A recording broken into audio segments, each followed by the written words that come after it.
अथ श्री शालिग्राम स्तोत्रम्। श्रीगणेशाय नमः। अस्य श्री शालिग्राम स्तोत्र मंत्रस्य श्रीभगवान् ऋषिः श्रीनारायणो देवता अनुष्टुप छन्दः। श्री शालिग्राम स्तोत्र मंत्र जपे विनियोगः। युधिष्ठिर उवाच श्रीदेवदेव देवेश देवतार्चनमुत्तमं तत्सर्वं श्रोतुमिच्छामि ब्रूहि मे पुरुषोत्तम। श्रीभगवानुवाच गण्डक्यां चोत्तरे तीरे गिरिराजस्य दक्षिणे 10 योजनविस्तीर्णा महाक्षेत्रवसुन्धरा। शालिग्रामो भवेद्देवो देवी द्वारावती भवेत्। उभयोः सङ्गमो यत्र मुक्तिस्तत्र न संशयः। शालिग्रामशिला यत्र द्वारावती शिला उभयोः सङ्गमो यत्र मुक्तिस्तत्र न संशयः। आजन्मकृतपापानां प्रायश्चित्तं य इच्छति शालिग्रामशिलावारे पापहारे नमोऽस्तु ते। अकालमृत्युहरणं सर्वव्याधिविनाशनं विष्णोः पादोदकं पीत्वा शिरसः धारयाम्यहम्। शङ्खमध्ये स्थितं तोयं भ्रामितं केशवोपरि अङ्गलग्नं मनुष्याणां ब्रह्महत्यादिकं दहेत्। स्नानोदकं पिबे नित्यं चक्राङ्गीतशिलोद्भवम् प्रक्षाल्य शुद्धं तत्तोयं ब्रह्महत्यां व्यपोहते। अग्निष्टोमसहस्राणि वाजपेयशतानि च सम्यक् फलमवाप्नोति विष्णुर्नैवेद्यभक्षणात्। नैवेद्ययुक्तां तुलसीं च मिश्रितां विशेषतः पादजलेन विष्णोः यो स्नाति नित्यं पुरतो मुरारेः प्राप्नोति यज्ञायुतकोटिपुण्यम्। खण्डिता स्फुटिता भिन्ना वह्नि दग्धा तथैव च शालिग्रामशिला यत्र तत्र दोषो न विद्यते। न मन्त्रः पूजनं नैव न तीर्थं न च भावना न स्तुतिर्नोपचारश्च शालिग्रामशिलार्चने। ब्रह्महत्यादिकं पापं मानवाक्याय सम्भवं शीघ्रं नश्यति तत्सर्वं शालिग्रामशिलार्चनात्। नानावर्णमयं चैव नानाभोगेन वेष्टितं तथा वरप्रसादेन लक्ष्मीकान्तं वदाम्यहम्। नारायणोद्भवो देवश्चक्रमध्ये च कर्मणा तथा वरप्रसादेन लक्ष्मीकान्तं वदाम्यहम्। कृष्णे शिलातले यत्र सूक्ष्मं चक्रं च दृश्यते सौभाग्यं सन्ततिं धत्ते सर्वसौख्यं ददाति च। वासुदेवस्य चिह्नानि दृष्ट्वा पापः प्रमुच्यते। श्रीधरः सुकरे वामे हरिद्वर्णस्तु दृश्यते। वाराहरूपिणे देवं कूर्माङ्गैरपि चिह्नितं गोपदं तत्र दृश्येत वाराहं वामनं तथा। पीतपर्वं तु देवानां रक्तवर्णं भयावहं नरसिंहो भवद्देवो मोक्षदं च प्रकीर्तितं शङ्खचक्रगदा कुर्मः शङ्खो यत्र प्रदर्श्यते शङ्खवर्णस्य देवानां वामे देवस्य लक्षणं दामोदरं तथा स्थूलं मध्ये चक्रं प्रतिष्ठितं पूर्णद्वारेण संकीर्णा पीतरेखा च दृश्यते छत्राकारे भवेद्राज्यं वर्तुले च महाश्रियः कपटे च महादुःखं शूलाग्रे तोरणं ध्रुवं ललाटे शेषभोगस्तु शिरोपरि सुखाञ्चनं चक्रकाञ्चनवर्णानां वामदेवस्य लक्षणं वामपार्श्वे च वै चक्रे कृष्णवर्णस्तु पिङ्गलं लक्ष्मीनृसिंहदेवानां पृथग्वर्णस्तु दृश्यते लम्बोष्ठे च दरिद्रं स्यात् पिङ्गले हानिरेव च लग्नचक्रे भवेद्यार्धिर्विदारे मरणं ध्रुवं पादोदकं च निर्माल्यं मस्तके धारयेत् सदा विष्णोर्दृष्टं भक्षितव्यं तुलसीदलमिश्रितं कल्पकोटिसहस्राणि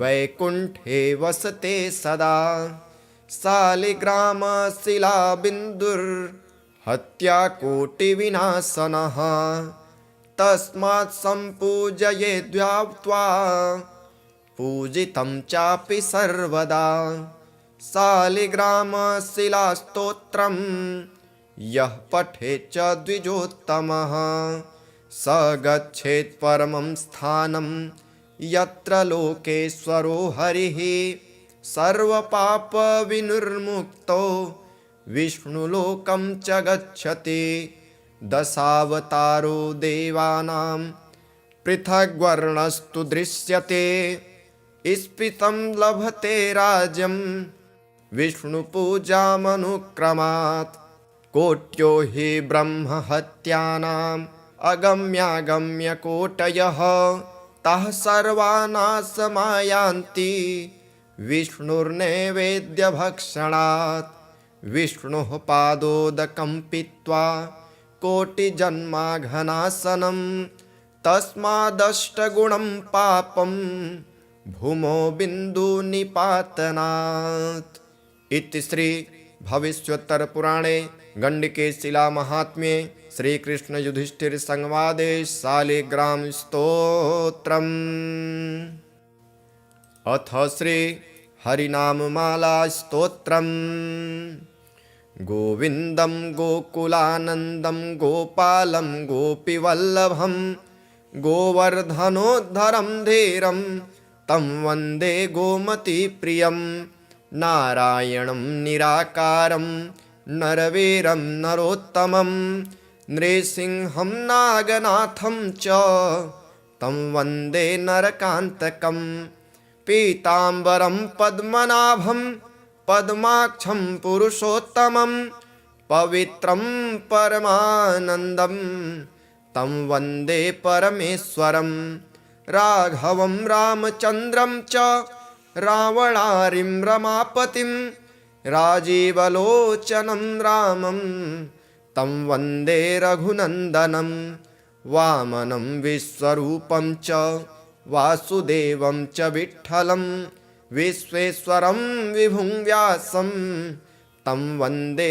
वेदवल्लभं दामोदरं दिव्यसिंहं दयालुं दीननायकं दैत्यारिं देवदेवेशं तं वन्दे देवकीसुतं मुरारिं माधवं मत्स्यं मुकुन्दं मुष्टिमर्दनं मुञ्जकेशं महाबाहुं तं वन्दे मधुसूदनं केशवं कमलाकान्तं कामेशं कौस्तुभप्रियं कौमोदकीधरं कृष्णं तं वन्दे कौरवान्तकम् भूधरं भुवनानन्दं भूतेशं भूतनायकं भावनैकं भुजङ्गेशं तं वन्दे भवनाशनं जनार्दनं जगन्नाथं जगज्जाड्यविनाशकं जामदग्न्यपरं ज्योतिस्तं वन्दे जलसायिनं चतुर्भुजं चिदानन्दं मल्लचाणूरमर्दनं चराचरगुरुं देवं तं वन्दे चक्रपाणिनं श्रियःकरं श्रियोनाथं श्रीधरं श्रीवरप्रदं श्रीवत्सलधरं सौम्यं तं वन्दे श्रीसुरेश्वरं योगेश्वरं यज्ञपतिं यशोदानन्ददायकं यमुनाजलकल्लोलं तं वन्दे यदुनायकं शालग्रामशिलाशुद्धं शङ्खचक्रोपशोभितं सुरासुरैः सदा सेव्यं तं वन्दे साधुवल्लभं त्रिविक्रमं तपोमूर्तिं त्रिविधाघौघनाशनं त्रिस्थलं तीर्थराजेन्द्रं तं वन्दे तुलसीप्रियम् अनन्तमादिपुरुषम् अच्युतं च वरप्रदम् आनन्दं च सदानन्दं तं वन्दे चाघनाशनं लीलया घृतभूभारं लोकसत्त्वैकवन्दितं लोकेश्वरं च श्रीकान्तं तं वन्दे लक्ष्मणप्रियं हरिं च हरिणाक्षं च हरिनाथं हरप्रियं हलायुधसहायं च तं वन्दे हनुमत्प्रियं हरिनाम कृतामाला पवित्रा पापनाशिनी बलिराजेन्द्रेण चोक्ता कण्ठे धार्या प्रयत्नतः इति श्री हरिनाममाला स्तोत्रम्। अथ श्री लक्ष्मीनारायणाष्टकम्। श्रीगणेशाय नमः। आर्तानं दुःखशमने दीक्षितं प्रभुमव्ययम् अशेषजगदाधारं लक्ष्मीनारायणं भजे। अपार करुणाम्भोधिम् आपद्बान्धवमुच्यतम् अशेषदुःखसार्त्यर्थं लक्ष्मीनारायणं भजे। भक्तानां वत्सलं भक्ति गम्यं सर्वगुणाकरम् अशेषदुःखशान्त्यर्थं लक्ष्मीनारायणं भजे। सुहृदं सर्वभूतानां सर्वलक्षणसंयुतम् अशेषदुःखशान्त्यर्थं लक्ष्मीनारायणं भजे। चिदचित् सर्वजन्तूनाम् आधारं वरदं परम् अशेषदुःखशान्त्यर्थं लक्ष्मीनारायणं भजे। शङ्खचक्रधरं देवं लोकनाथं दयानिधिम् अशेषदुःखशान्त्यर्थं लक्ष्मीनारायणं भजे। पीताम्बरधरं विष्णुं वेलसत्सूत्रशोभितम् अशेषदुःखशान्त्यर्थं लक्ष्मीनारायणं भजे। हस्तेन दक्षिणेनाजम् अभयप्रदमक्षरम् अशेषदुःखशान्त्यर्थं लक्ष्मीनारायणं भजे। यः पठेत् प्रातरुत्थाय लक्ष्मीनारायणाष्टकं विमुक्तः सर्वपापेभ्यः विष्णुलोकं स गच्छति। श्रीगणेशाय नमः। अस्य श्री शालिग्रामस्तोत्रमन्त्रस्य श्रीभगवान् ऋषिः श्रीनारायणो देवता अनुष्टुप् छन्दः श्रीशालिग्रामस्तोत्रमन्त्र जपे विनियोगः। युधिष्ठिर उवाच श्रीदेवदेवदेवेश देवतार्चनमुत्तमम् तत्सर्वं श्रोतुमिच्छामि ब्रूहि मे पुरुषोत्तम।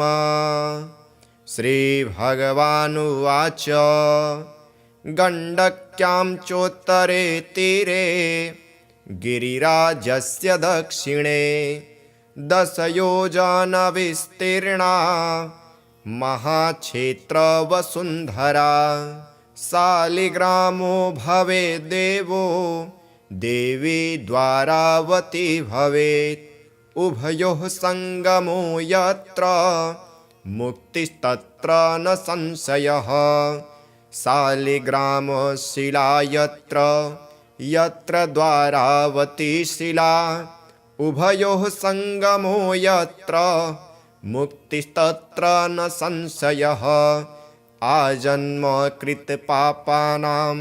प्रायश्चित्तं य इच्छति शालिग्रामशिलावारे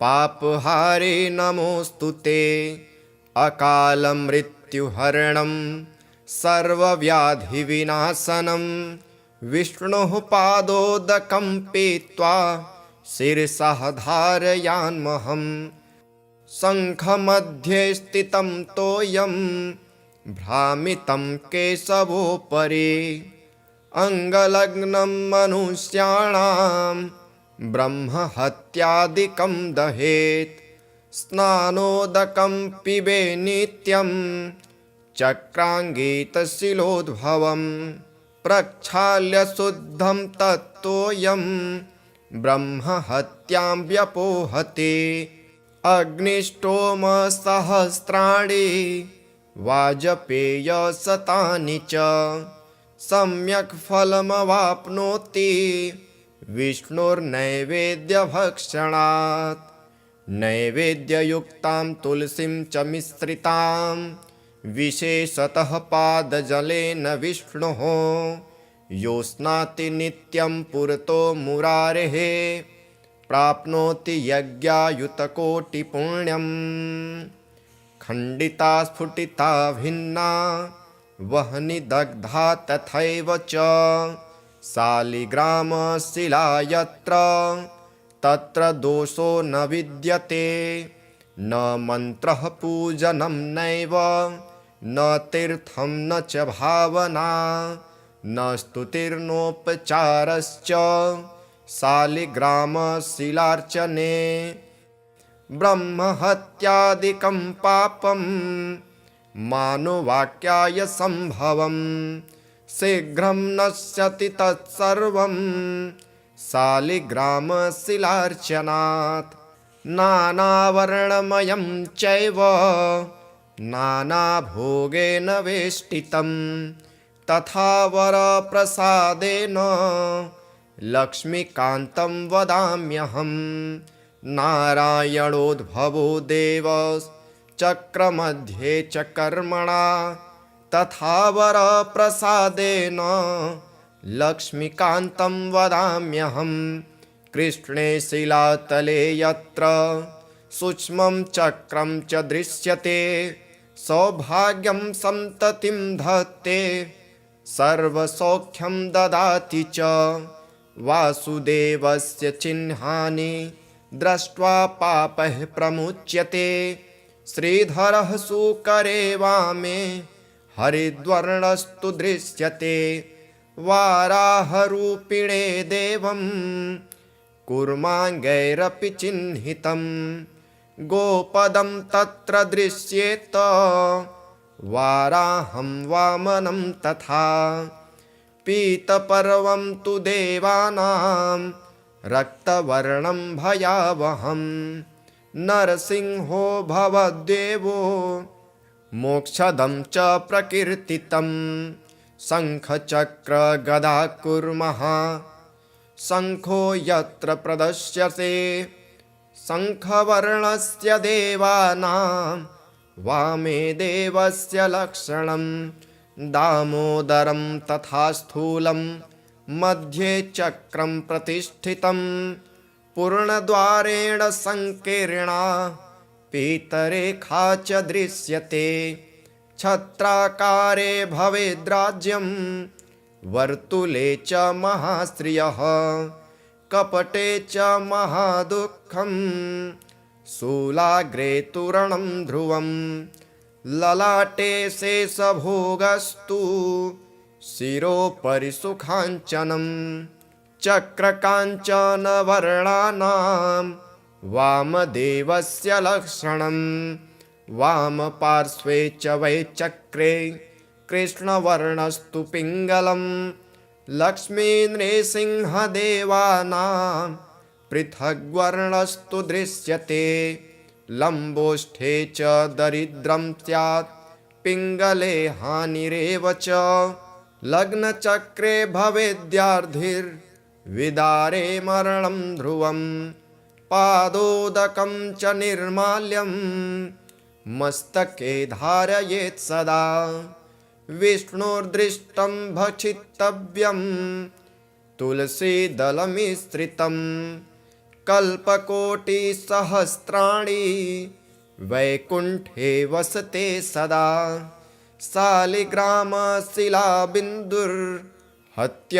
शालिग्रामशिलाबिन्दुर्हत्याकोटिविनाशनः तस्मात् सम्पूजयेद्व्याप्त्वा पूजितं चापि सर्वदा शालिग्रामशिलास्तोत्रं यः पठेत् च द्विजोत्तमः स गच्छेत् परमं स्थानं यत्र लोकेश्वरो हरिः सर्वपापविनिर्मुक्तो विष्णुलोकं च गच्छति दशावतारो देवानां पृथग्वर्णस्तु दृश्यते स्फीतं लभते राज्यं विष्णुपूजामनुक्रमात् कोट्यो हि ब्रह्महत्यानाम् अगम्यागम्यकोटयः तः सर्वानाशमायान्ति विष्णुर्नैवेद्यभक्षणात् विष्णोः पादोदकं पीत्वा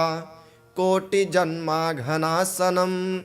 तस्मादष्टगुणं पापं भूमौ बिन्दुनिपातनात्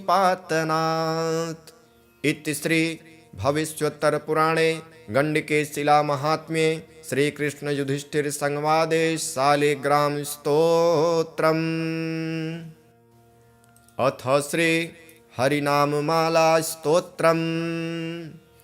गोविन्दं गोकुलानन्दं गोपालं गोपीवल्लभं गोवर्धनोद्धरं धीरं तं वन्दे गोमतीप्रियं नारायणं निराकारं नरवीरं नरोत्तमं नृसिंहं नागनाथं च तं वन्दे नरकान्तकं पीताम्बरं पद्मनाभं पद्माक्षं पुरुषोत्तमं पवित्रं परमानन्दं तं वन्दे परमेश्वरं राघवं रामचन्द्रं च रावणारिं रमापतिं राजीवलोचनं रामं तं वन्दे रघुनन्दनं वामनं विश्वरूपं च वासुदेवं च विठ्ठलं विश्वेश्वरं विभुं व्यासं तं वन्दे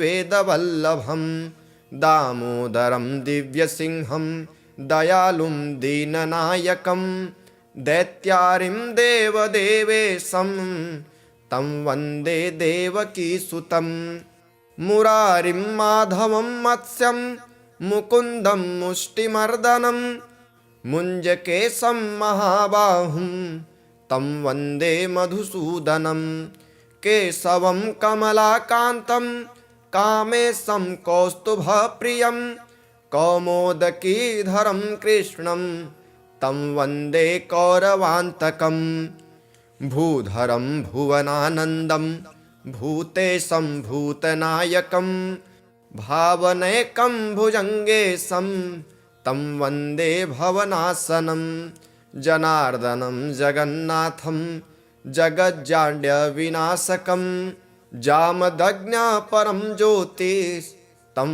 वन्दे जलसायिनं चतुर्भुजं चिदानन्दं मल्लचाडूरमर्दनं चराचरगुरुं देवं तं वन्दे चक्रपाणिनं श्रियःकरं श्रियोनाथं श्रीधरं श्रीवरप्रदं श्रीवत्सलधरं सौम्यं तं वन्दे श्रीसुरेश्वरं योगेश्वरं यज्ञपतिं यशोदानन्ददायकं यमुनाजलकल्लोलं तं वन्दे यदुनायकं शालग्रामशिलाशुद्धं शङ्खचक्रोपशोभितं सुरासुरैः सदा सेव्यं तं वन्दे साधुवल्लभं त्रिविक्रमं तपोमूर्तिं त्रिविधाघौघनाशनं त्रिस्थलं तीर्थराजेन्द्रं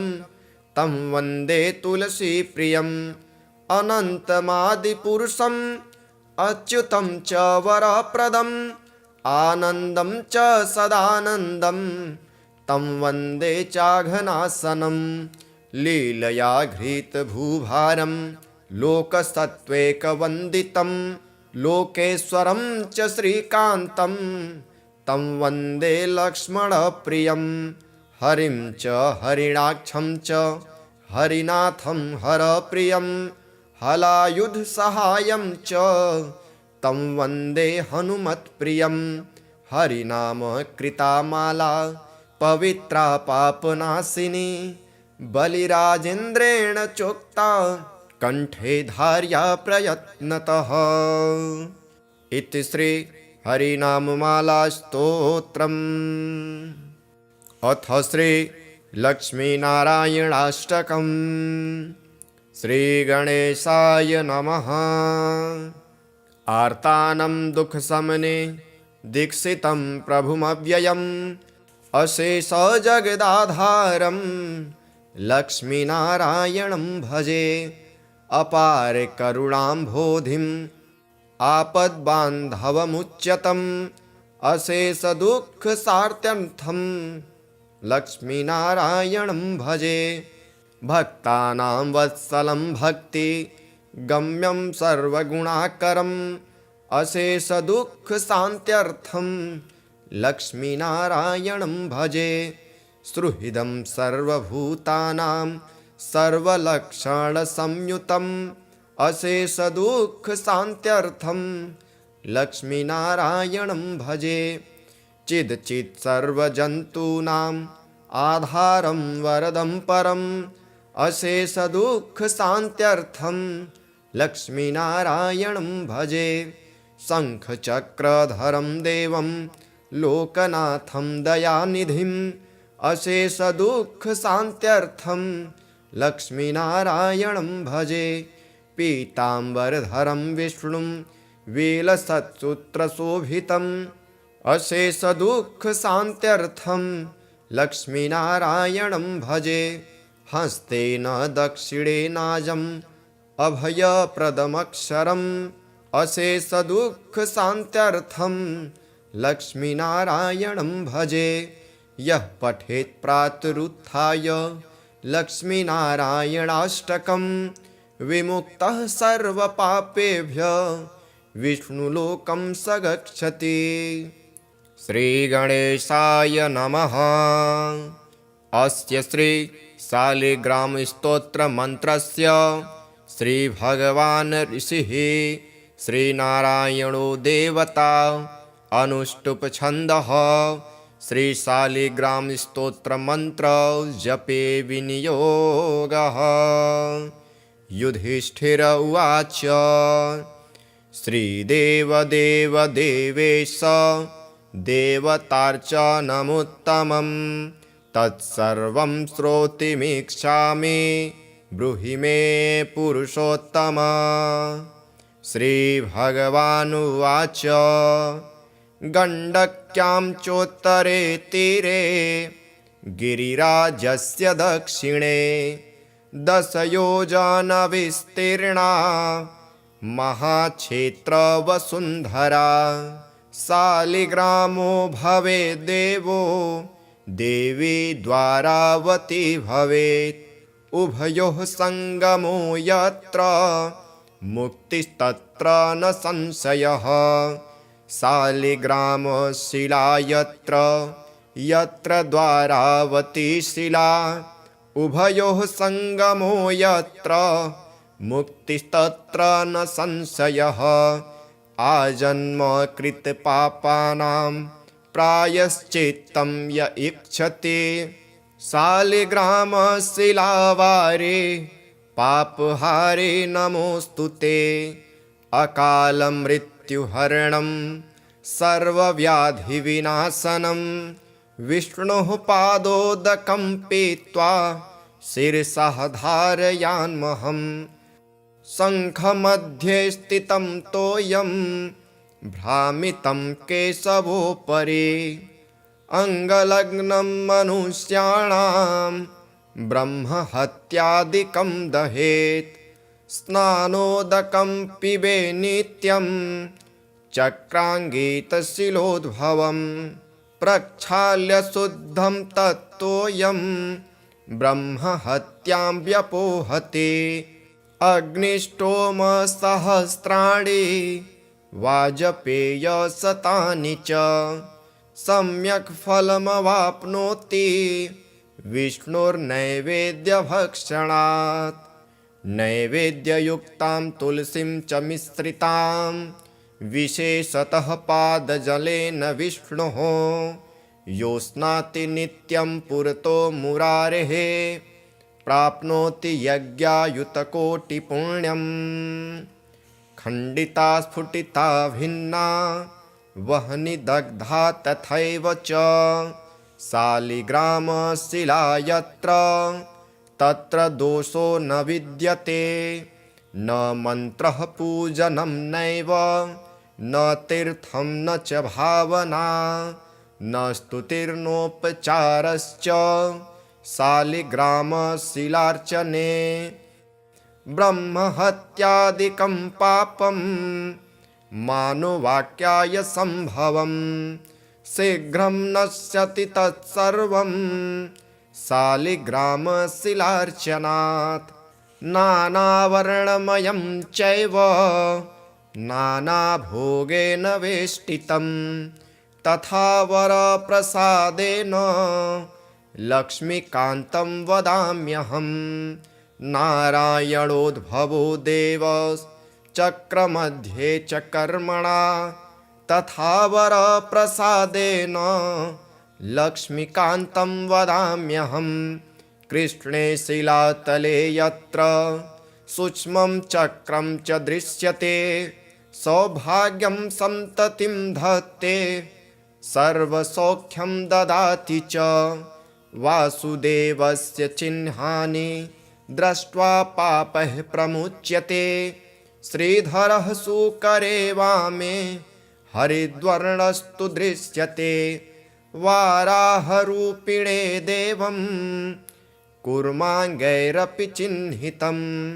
गोपदं तत्र दृश्येत वाराहं वामनं तथा पीतपर्वं तु देवानां रक्तवर्णं भयावहं नरसिंहो भवद्देवो मोक्षदं च प्रकीर्तितं शङ्खचक्रगदा कुर्मः शङ्खो यत्र प्रदर्श्यते शङ्खवर्णस्य देवानां वामे देवस्य लक्षणं दामोदरं तथा स्थूलं मध्ये चक्रं प्रतिष्ठितं पूर्णद्वारेण संकीर्णा पीतरेखा च दृश्यते छत्राकारे भवेद्राज्यं वर्तुले च महाश्रियः कपटे च महादुःखं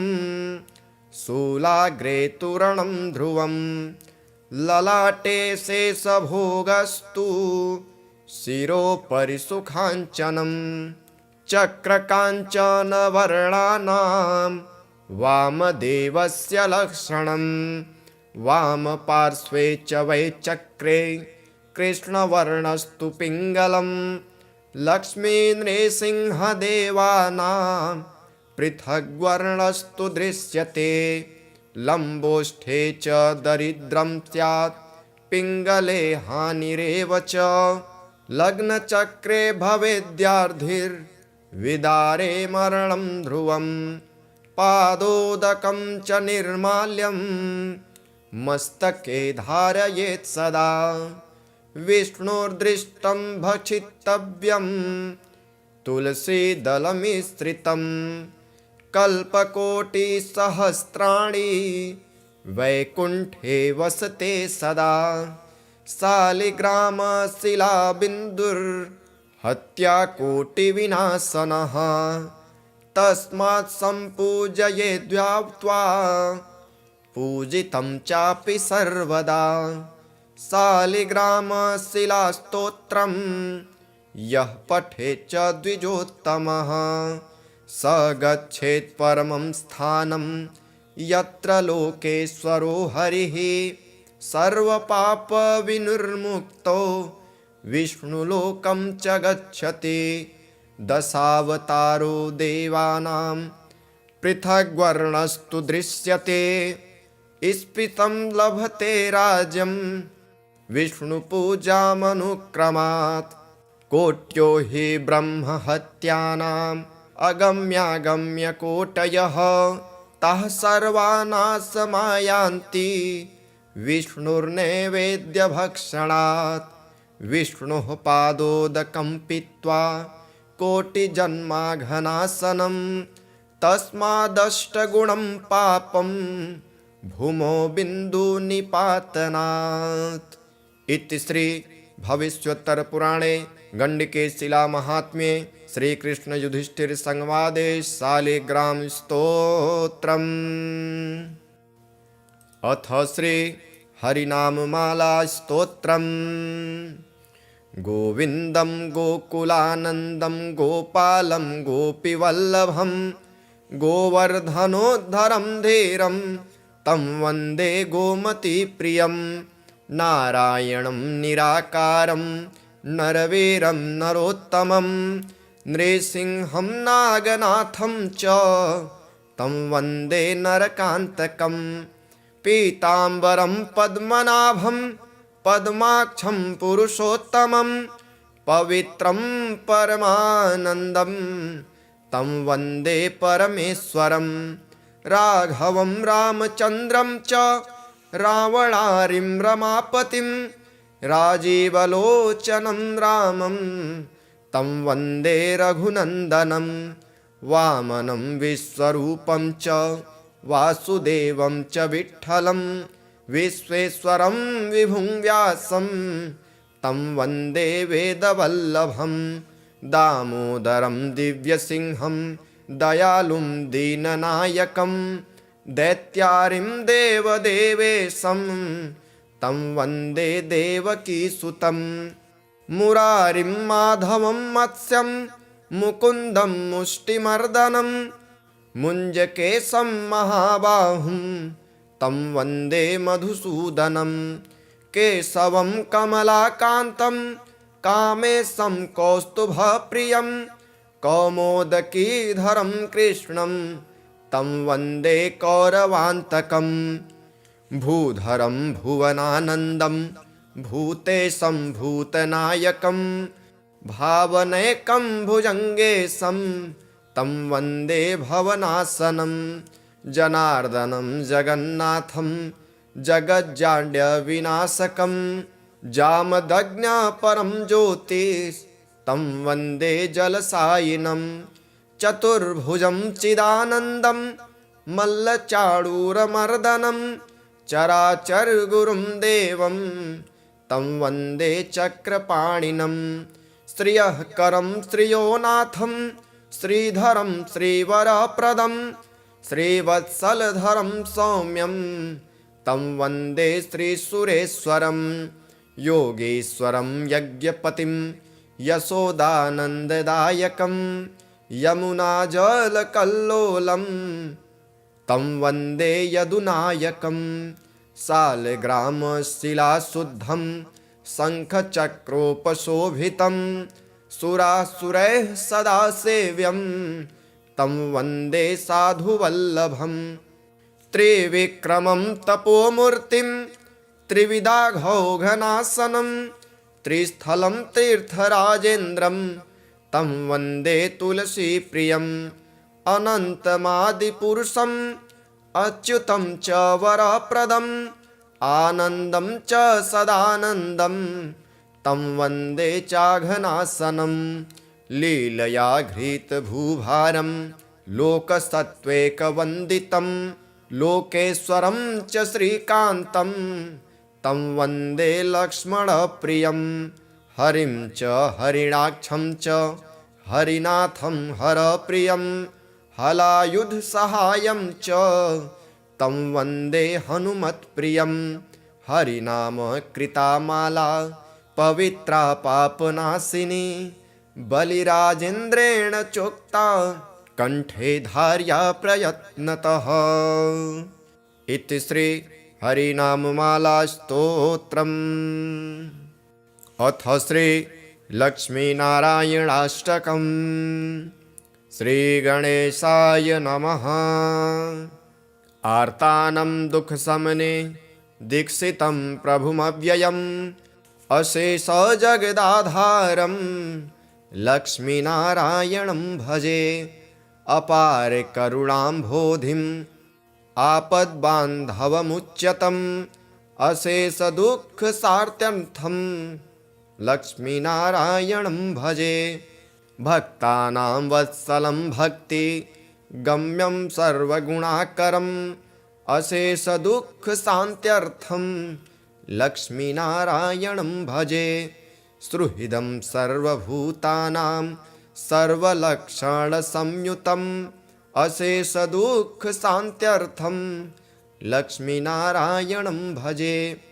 चिदचित् सर्वजन्तूनाम् आधारं वरदं परम् अशेषदुःखशान्त्यर्थं लक्ष्मीनारायणं भजे। शङ्खचक्रधरं देवं लोकनाथं दयानिधिम् अशेषदुःखशान्त्यर्थं लक्ष्मीनारायणं भजे। पीताम्बरधरं विष्णुं वेलसत्सूत्रशोभितम् अशेषदुःखशान्त्यर्थं लक्ष्मीनारायणं भजे। हस्तेन दक्षिणेनाजम् अभयप्रदमक्षरम् अशेषदुःखशान्त्यर्थं लक्ष्मीनारायणं भजे। यः पठेत् प्रातरुत्थाय लक्ष्मीनारायणाष्टकं विमुक्तः सर्वपापेभ्यः विष्णुलोकं स गच्छति। श्रीगणेशाय नमः। अस्य श्री शालिग्रामस्तोत्रमन्त्रस्य श्रीभगवान् ऋषिः श्रीनारायणो देवता अनुष्टुप् छन्दः। श्रीशालिग्रामस्तोत्रमन्त्र जपे विनियोगः। युधिष्ठिर उवाच श्रीदेवदेवदेवेश देवतार्चनमुत्तमं तत्सर्वं श्रोतुमिच्छामि ब्रूहि मे पुरुषोत्तम। श्रीभगवानुवाच गण्डक्यां चोत्तरे तीरे गिरिराजस्य दक्षिणे 10 योजनविस्तीर्णा महाक्षेत्रवसुन्धरा। शालिग्रामो भवेद्देवो देवी द्वारावती भवेत्। उभयोः सङ्गमो यत्र मुक्तिस्तत्र न संशयः। शालिग्रामशिला यत्र यत्र द्वारावती शिला। उभयोः सङ्गमो यत्र मुक्तिस्तत्र न संशयः। आजन्मकृतपापानां प्रायश्चित्तं य इच्छति शालिग्रामशिलावारे पापहारे नमोऽस्तुते।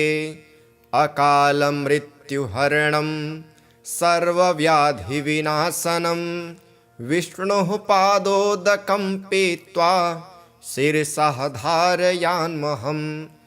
शङ्खमध्ये स्थितं तोयं भ्रामितं केशवोपरि।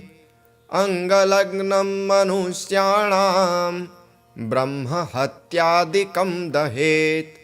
स्नानोदकं पिबे नित्यं चक्राङ्गीतशिलोद्भवम् प्रक्षाल्य शुद्धं तत्तोऽयं ब्रह्महत्यां व्यपोहते अग्निष्टोमसहस्राणि वाजपेयशतानि च सम्यक् फलमवाप्नोति विष्णुर्नैवेद्यभक्षणात् नैवेद्ययुक्तां तुलसीं च मिश्रितां विशेषतः पादजलेन विष्णोः यो स्नाति नित्यं पुरतो मुरारेः प्राप्नोति यज्ञायुतकोटिपुण्यम् खण्डिता स्फुटिता भिन्ना वह्नि दग्धा तथैव च शालिग्रामशिला यत्र तत्र दोषो न विद्यते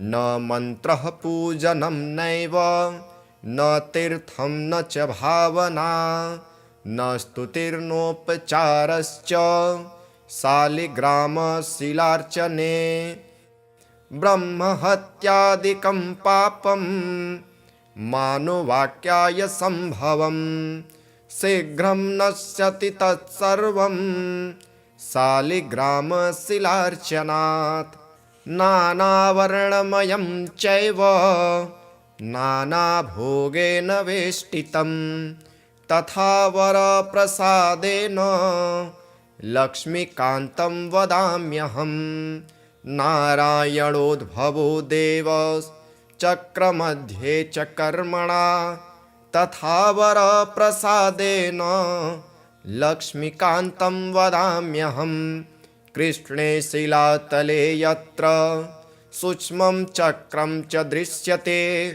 सौभाग्यं सन्ततिं धत्ते सर्वसौख्यं ददाति च वासुदेवस्य चिह्नानि दृष्ट्वा पापः प्रमुच्यते श्रीधरः सुकरे वामे हरिद्वर्णस्तु दृश्यते वाराहरूपिणे देवं कूर्माङ्गैरपि चिह्नितं गोपदं तत्र दृश्येत वाराहं वामनं तथा पीतपर्वं तु देवानां रक्तवर्णं भयावहं नरसिंहो भवद्देवो मोक्षदं च प्रकीर्तितं शङ्खचक्रगदा कुर्मः शङ्खो यत्र प्रदर्श्यते शङ्खवर्णस्य देवानां वामे देवस्य लक्षणं दामोदरं तथा स्थूलं मध्ये चक्रं प्रतिष्ठितं पूर्णद्वारेण संकीर्णा पीतरेखा च दृश्यते छत्राकारे भवेद्राज्यं वर्तुले च महाश्रियः कपटे च महादुःखं शूलाग्रे तोरणं ध्रुवं ललाटे शेषभोगस्तु शिरोपरि सुखाञ्चनं चक्रकाञ्चनवर्णानां वामदेवस्य लक्षणं वामपार्श्वे च वै चक्रे कृष्णवर्णस्तु पिङ्गलं लक्ष्मीनृसिंहदेवानां पृथग्वर्णस्तु दृश्यते लम्बोष्ठे च दरिद्रं स्यात् पिङ्गले हानिरेव च लग्नचक्रे भवेद्यार्धिर्विदारे मरणं ध्रुवं पादोदकं च निर्माल्यं मस्तके धारयेत् सदा विष्णोर्दृष्टं भक्षितव्यं तुलसीदलमिश्रितं कल्पकोटिसहस्राणि वैकुण्ठे वसते सदा शालिग्रामशिलाबिन्दुर्हत्याकोटिविनाशनः तस्मात् सम्पूजयेद्व्याप्त्वा पूजितं चापि सर्वदा शालिग्रामशिलास्तोत्रं यः पठेत् च द्विजोत्तमः स गच्छेत् परमं स्थानं यत्र लोकेश्वरो हरिः सर्वपापविनिर्मुक्तो विष्णुलोकं च गच्छति। दशावतारो देवानां पृथग्वर्णस्तु दृश्यते। स्फीतं लभते राज्यं विष्णुपूजामनुक्रमात्। कोट्यो हि ब्रह्महत्यानाम् अगम्यागम्यकोटयः ताः सर्वानाशमायान्ति विष्णुर्नैवेद्यभक्षणात्। विष्णोः पादोदकं पीत्वा कोटिजन्माघनाशनं तस्मादष्टगुणं पापं भूमौ बिन्दुनिपातनात्। इति श्री भविष्योत्तर पुराणे गण्डके शिलामाहात्म्ये श्रीकृष्ण युधिष्ठिर संवादे शालिग्राम स्तोत्रम्। अथ श्री हरिनाममाला स्तोत्रम्। गोविन्दं गोकुलानन्दं गोपालं गोपीवल्लभं गोवर्धनोद्धरं धीरं तं वन्दे गोमतीप्रियं। नारायणं निराकारं नरवीरं नरोत्तमं नृसिंहं नागनाथं च तं वन्दे नरकान्तकं। पीताम्बरं पद्मनाभं पद्माक्षं पुरुषोत्तमं पवित्रं परमानन्दं तं वन्दे परमेश्वरं।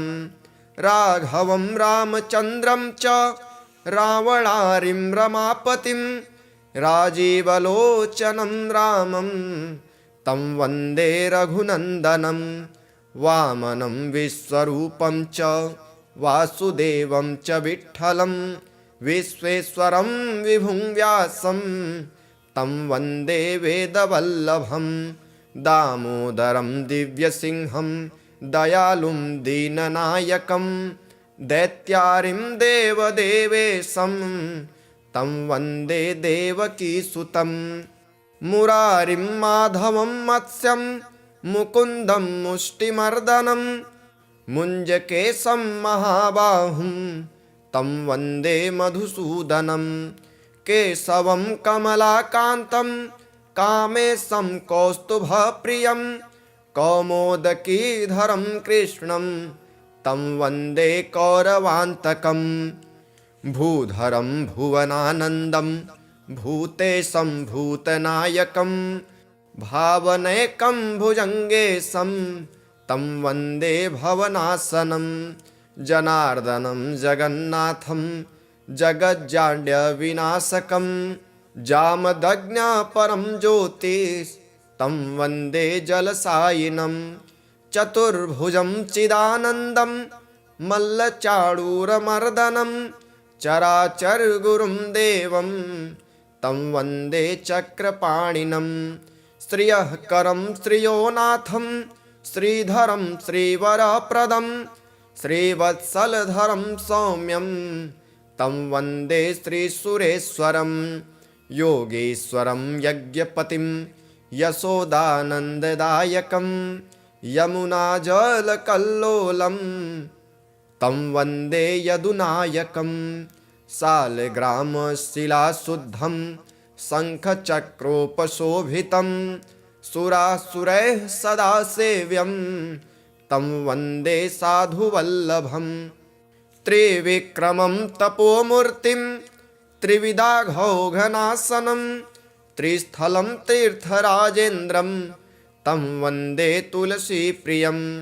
अनन्तमादिपुरुषम् अच्युतं च वरप्रदम् आनन्दं च सदानन्दं तं वन्दे चाघनाशनं।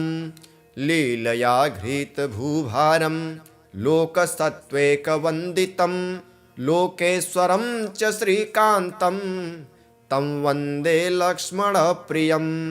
हरिं च हरिणाक्षं च हरिनाथं हरप्रियं हलायुधसहायं च तं वन्दे हनुमत्प्रियं। हरिनाम कृता माला पवित्रा पापनाशिनी बलिराजेन्द्रेण चोक्ता कंठे धार्या प्रयत्नतः। इति श्री हरिनाममाला स्तोत्रम्। अथ श्री लक्ष्मीनारायणाष्टकम्। श्री गणेशाय नमः। आर्तानं दुःखशमने दीक्षितं प्रभुमव्ययम् अशेष जगदाधारं लक्ष्मीनारायणं भजे। अपार करुणाम्भोधिम् आपद्बान्धवमुच्यतम् अशेष दुःखसार्त्यर्थं लक्ष्मीनारायणं भजे। भक्तानां वत्सलं भक्ति गम्यं सर्वगुणाकरम् अशेष दुःखशान्त्यर्थं लक्ष्मीनारायणं भजे। सुहृदं सर्वभूतानां सर्वलक्षणसंयुतम् अशेष दुःखशान्त्यर्थं लक्ष्मीनारायणं भजे। चिदचित् सर्वजन्तूनाम् आधारं वरदं परम् अशेष दुःखशान्त्यर्थं लक्ष्मीनारायणं भजे। शङ्खचक्रधरं देवं लोकनाथं दयानिधिम् अशेष दुःखशान्त्यर्थं लक्ष्मीनारायणं भजे। पीताम्बरधरं विष्णुं वेलसत्सूत्रशोभितम् अशेष दुःखशान्त्यर्थं लक्ष्मीनारायणं भजे। हस्तेन दक्षिणेनाजम् अभयप्रदमक्षरम् अशेष दुःखशान्त्यर्थं लक्ष्मीनारायणं भजे। यः पठेत् प्रातरुत्थाय लक्ष्मीनारायणाष्टकं विमुक्तः सर्वपापेभ्यः विष्णुलोकं स गच्छति। श्रीगणेशाय नमः।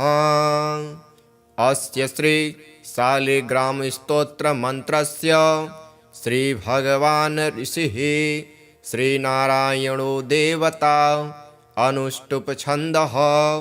श्रीशालिग्रामस्तोत्रमन्त्र जपे विनियोगः। युधिष्ठिर उवाच श्रीदेवदेवदेवेश देवतार्चनमुत्तमम् तत्सर्वं श्रोतुमिच्छामि ब्रूहि मे पुरुषोत्तम। श्रीभगवानुवाच गण्डक्यां चोत्तरे तीरे गिरिराजस्य दक्षिणे 10 योजनविस्तीर्णा महाक्षेत्रवसुन्धरा। शालिग्रामो भवेद्देवो देवी द्वारावती भवेत्। उभयोः सङ्गमो यत्र मुक्तिस्तत्र न संशयः। शालिग्रामशिला यत्र यत्र द्वारावती शिला उभयोः सङ्गमो यत्र मुक्तिस्तत्र न संशयः। आजन्मकृतपापानां प्रायश्चित्तं य इच्छति शालिग्रामशिलावारे पापहारे नमोऽस्तु ते। अकालमृत्युहरणं सर्वव्याधिविनाशनं विष्णोः पादोदकं पीत्वा शिरसः धारयाम्यहम्।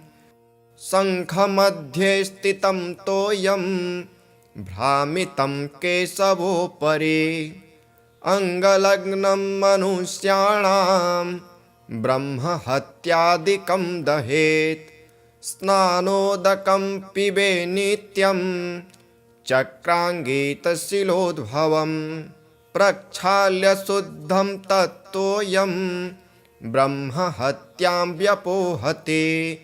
अग्निष्टोमसहस्राणि वाजपेयशतानि च सम्यक् फलमवाप्नोति विष्णोर्नैवेद्यभक्षणात्। नैवेद्ययुक्तां तुलसीं च मिश्रितां विशेषतः पादजलेन विष्णोः यो स्नाति नित्यं पुरतो मुरारेः प्राप्नोति यज्ञायुतकोटिपुण्यम् खण्डिता स्फुटिता भिन्ना वह्नि दग्धा तथैव च शालिग्रामशिला यत्र तत्र दोषो न विद्यते न मन्त्रः पूजनं नैव न तीर्थं न च भावना न स्तुतिर्नोपचारश्च शालिग्रामशिलार्चने ब्रह्महत्यादिकं पापं मानुवाक्याय सम्भवं शीघ्रं नश्यति तत्सर्वं शालिग्रामशिलार्चनात्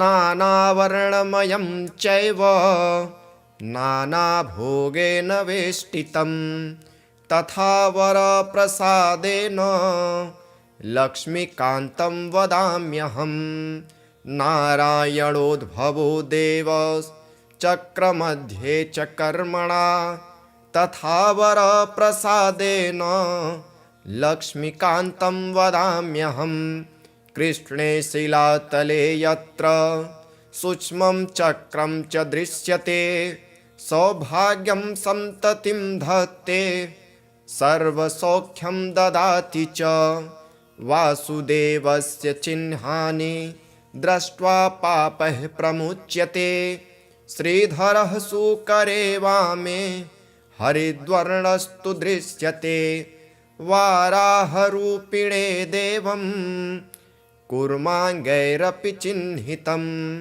गोपदं तत्र दृश्येत वाराहं वामनं तथा पीतपर्वं तु देवानां रक्तवर्णं भयावहं नरसिंहो भवद्देवो मोक्षदं च प्रकीर्तितं शङ्खचक्रगदा कुर्मः शङ्खो यत्र प्रदर्श्यते शङ्खवर्णस्य देवानां वामे देवस्य लक्षणं दामोदरं तथा स्थूलं मध्ये चक्रं प्रतिष्ठितं पूर्णद्वारेण संकीर्णा पीतरेखा च दृश्यते छत्राकारे भवेद्राज्यं वर्तुले च महाश्रियः कपटे च महादुःखं शूलाग्रे तूरणं ध्रुवं ललाटे शेषभोगस्तु शिरोपरि सुखाञ्चनं चक्रकाञ्चनवर्णानां वामदेवस्य लक्षणं वामपार्श्वे च वै चक्रे कृष्णवर्णस्तु पिङ्गलं लक्ष्मीनृसिंहदेवानां पृथग्वर्णस्तु दृश्यते लम्बोष्ठे च दरिद्रं स्यात् पिङ्गले हानिरेव च लग्नचक्रे भवेद्यार्धिर्विदारे मरणं ध्रुवं पादोदकं च निर्माल्यं मस्तके धारयेत् सदा विष्णोर्दृष्टं भक्षितव्यं तुलसीदलमिश्रितं कल्पकोटिसहस्राणि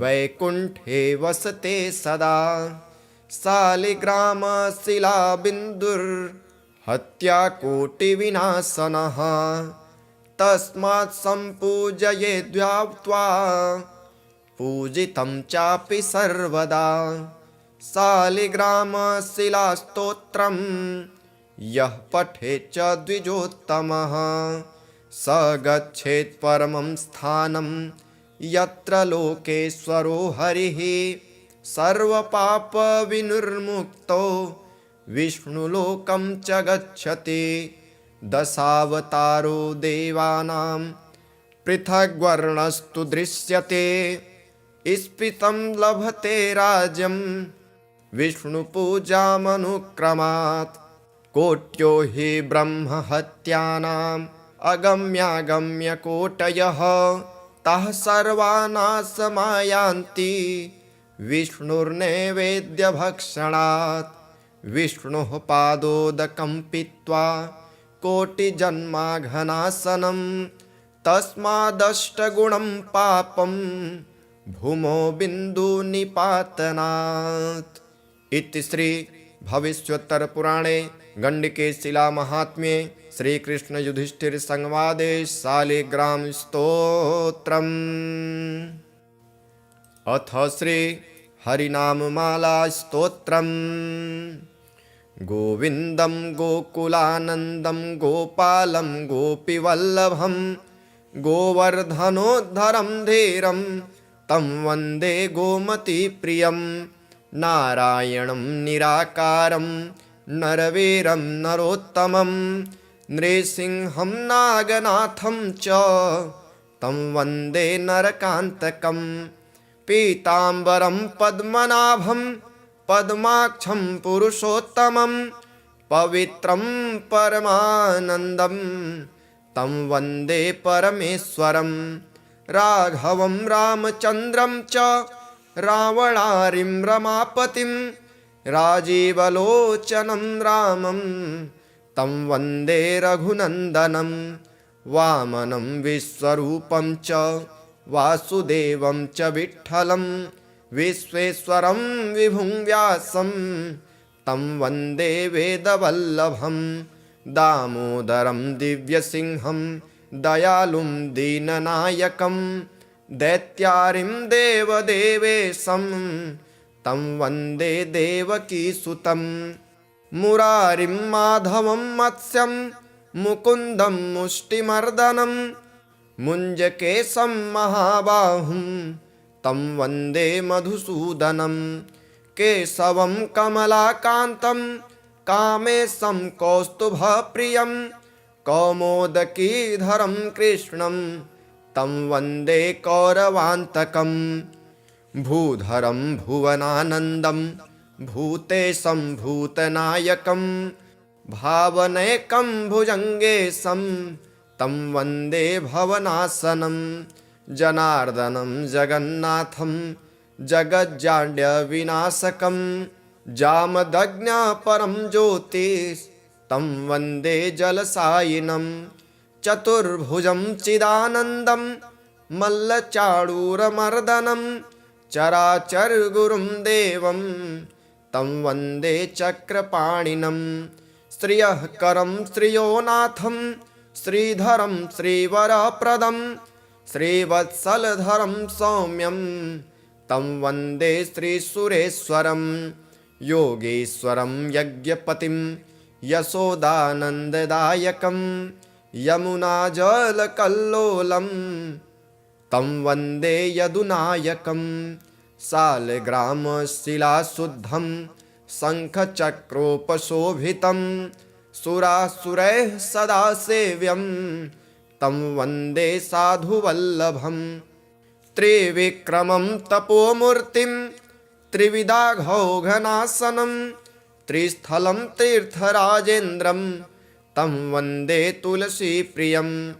अनन्तमादिपुरुषम् अच्युतं च वरप्रदम् आनन्दं च सदानन्दं तं वन्दे चाघनाशनं।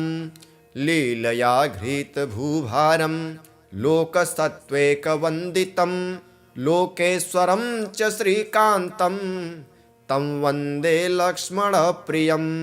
हरिं च हरिणाक्षं च हरिनाथं हरप्रियं हलायुधसहायं च तं वन्दे हनुमत्प्रियं। हरिनाम कृता माला पवित्रा पापनाशिनी बलिराजेन्द्रेण चोक्ता कंठे धार्या प्रयत्नतः। इति श्री हरिनाममाला स्तोत्रम्। अथ श्री लक्ष्मीनारायणाष्टकम्। श्रीगणेशाय नमः। आर्तानं दुःखशमने दीक्षितं प्रभुमव्ययम् अशेषजगदाधारं लक्ष्मीनारायणं भजे।